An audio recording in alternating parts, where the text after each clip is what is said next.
I will never, ever be able to hear this song in the same way. And no, I'm not talking about the absolute monstrosity that was its feature film. I'm on about the way in which they use this song in this film. If you've seen the film, you'll know exactly what I'm talking about, but that is now permanently ingrained into my head.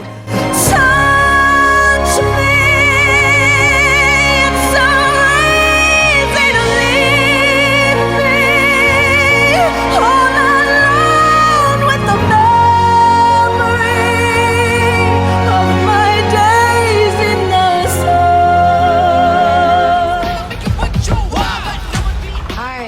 We're looking for Kamala Khan. Okay, so our powers are entangled. I can manipulate light energy. And you... I could totally show you. No!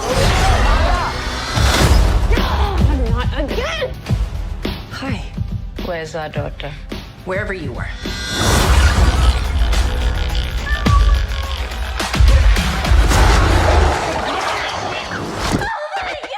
How's it going, guys? Welcome back to my channel and time for another episode of Luke's Reviews. We're still working on the set here.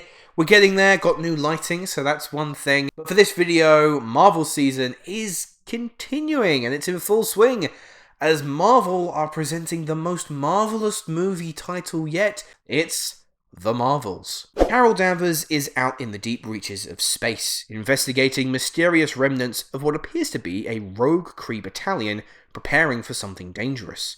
Meanwhile, Monica Rambeau is working alongside Nick Fury as part of Sabre, as they investigate temporal radiation stemming from universal jump gates. And finally, there's Kamala Khan, who is enjoying life as a teenage girl in New Jersey, whilst also doubling as the heroic Miss Marvel. Through a link that binds their cosmic powers, the three heroes find themselves inexplicably drawn together, switching bodies whenever they use their powers. So it's up to the three of them to figure out why it's happening and put a stop to whatever rogue Kree General Dar-Ben is plotting. Now that's a heck of a lot of words that if you don't watch Marvel or if you're not caught up on Marvel will probably make absolutely no sense to you. Let's not beat around the bush here. We are not currently living in the golden age of the MCU. Things are not all sunshine and rainbows. Look, I'm going to be honest, I've liked some of their more recent projects. I really liked Loki Season 2, Guardians of the Galaxy Volume 3 was a great conclusion to that trilogy, and I'm going to hold my hands up. I didn't mind Quantumania. But then on the other hand, we have been saddled with far less than stellar projects such as Secret Invasion, She-Hulk, and Thor Love and Thunder. Not to mention there is just a general sense of confusion and aimlessness about the bigger picture, about the multiverse saga and how Kang kind of fits into everything. Where is this all building? We know it's for the Kang Dynasty and we know it's for Secret Wars, but I still feel like we've had no groundwork laid yet. And so here along comes The Marvels, a film which, I'm going to be honest, I had preconceived worries about. Numerous worries, in fact. I think my main one was linking it back to the Disney Plus shows. You've got to remember, whilst I and some of you watching are diehard Marvel fans, we will watch anything that they put out and we will consume and consume and consume. The majority of people aren't like us. The majority of general audiences will not commit 6 hours of their life to understand one character for a film, let alone having to do it possibly 3 times. Because you've got to watch WandaVision to be introduced to Monica Rambeau, you've got to watch Ms. Marvel to be introduced to Kamala Khan, and to kind of get a rough idea of where Nick Fury's at, you also need to watch Secret Invasion, although I'm going to be completely honest with you, I feel like you can skip Secret Invasion. Not only was it not a fantastic show, but it doesn't really feed into this at all. It's a really dumb tactic by Disney and Marvel because it makes audiences feel like they have to do research before coming into a film. That shouldn't be like that. And this tactic, look, it is biting Disney on the arse. Their box office results are not as strong as they used to be. So taking all of that into consideration, I have to be honest, do you need to have seen WandaVision or Miss Marvel to fully appreciate the Marvels? No, you don't. Will it help? Sure. It will mean that you can just be reintroduced to the characters rather than introduced for the first time. But honestly, if you're pushed for time, it doesn't matter. The other note that I want to add is that the Marvels is pretty good. Is it top tier MCU? No, far from it. But with this universe throwing a wobbly in recent years, it was kind of nice just to have a really fun, energetic, laid-back superhero adventure film that doesn't have catastrophic stakes and doesn't confuse you with multiversal theories. It is a very simplistic dish that's served up to you for your entertainment. It really reminded me of a throwback to those Phase 1 days. I kind of missed them. Look, I know I've just sat here going on about how everything now should be tying to a larger picture. I don't mind distractions. They just need to be entertaining and worth my time. Brie Larson returns as Carol Danvers, aka Captain Marvel, and look, she is just cool as we remember, but there is still a distance about her. Larson has taken on much more of a leadership role, and moving forward, I for one would not be upset if Captain Marvel were to take that leadership role within the Avengers. Teyonah Parris as Monica is also lots of fun. She's gotten a lot more used to her power she gained from Westview, but she hasn't got them under complete control, which does make for some entertaining antics. And then there is Iman Vellani, who burst onto the scene in a blaze of glory in her standalone show Miss Marvel, and continues emanating that brilliant light into the Marvels as well. Seriously, this girl is ridiculously talented, almost like she was made in a test tube, born to star in the MCU as Kamala Khan. Her charm and sincerity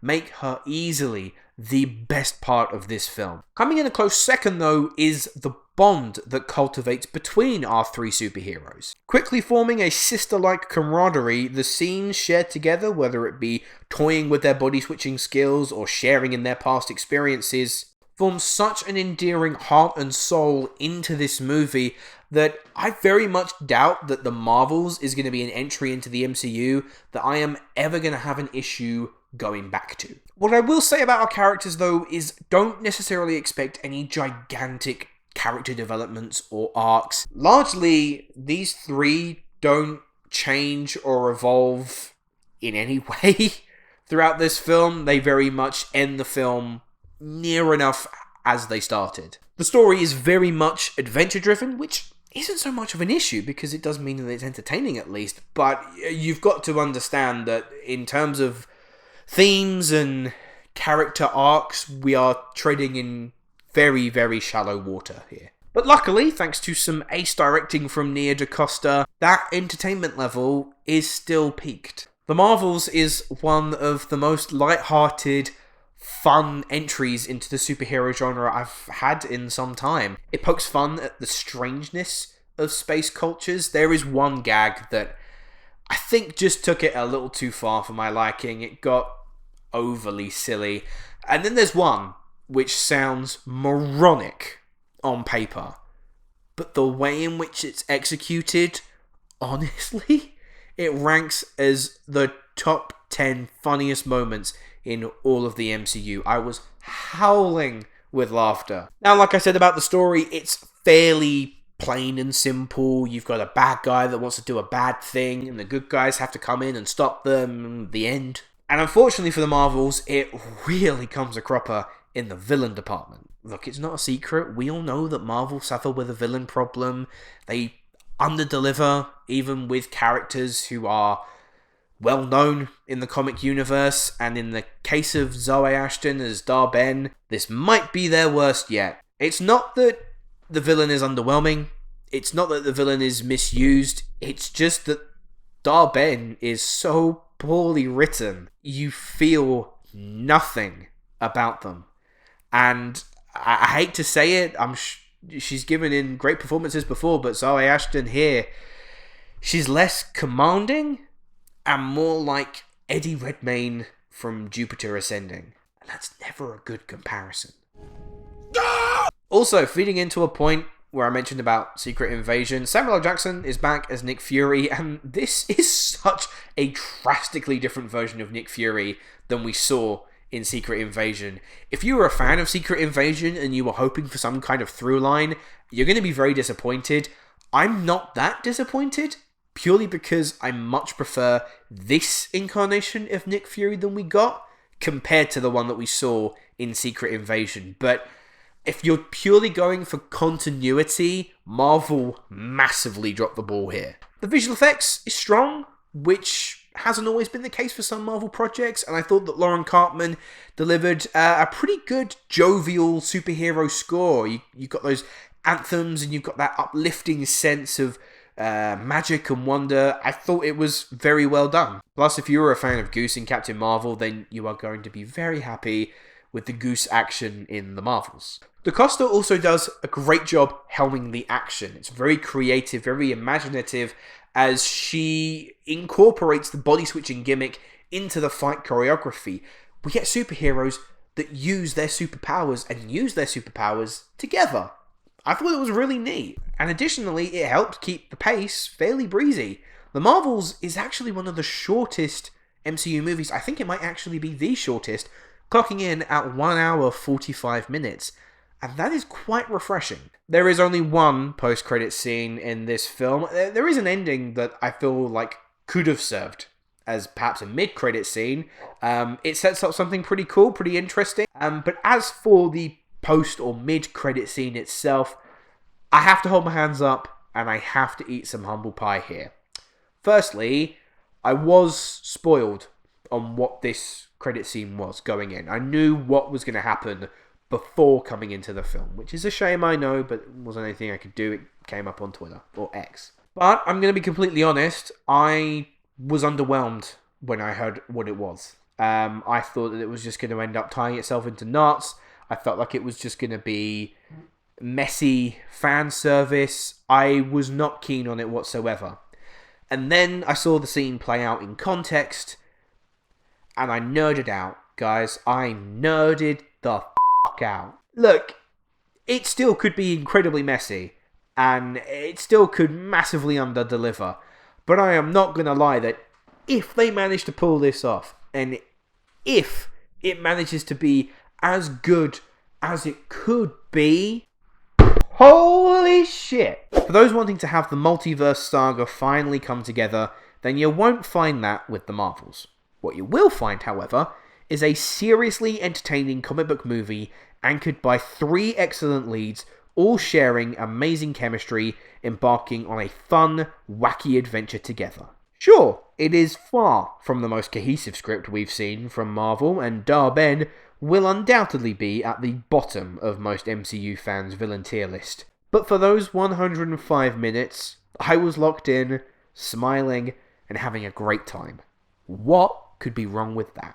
I'm going to give the Marvels an 8 out of 10. Anyway, guys, those are my thoughts on the Marvels. Let me know, have you had a chance to see the film yet? What did you think? Leave your thoughts in the comments below. And my question to you, I would like to know, which MCU hero team-up would you like to see next? But that is all the time we have for today, so thank you very much for watching. Make sure to like and subscribe, and I will see you in the next video. Hello, thank you so much for watching. I hope you enjoyed the video. If you have, make sure to click that like button, and if you aren't already, click that subscribe button too.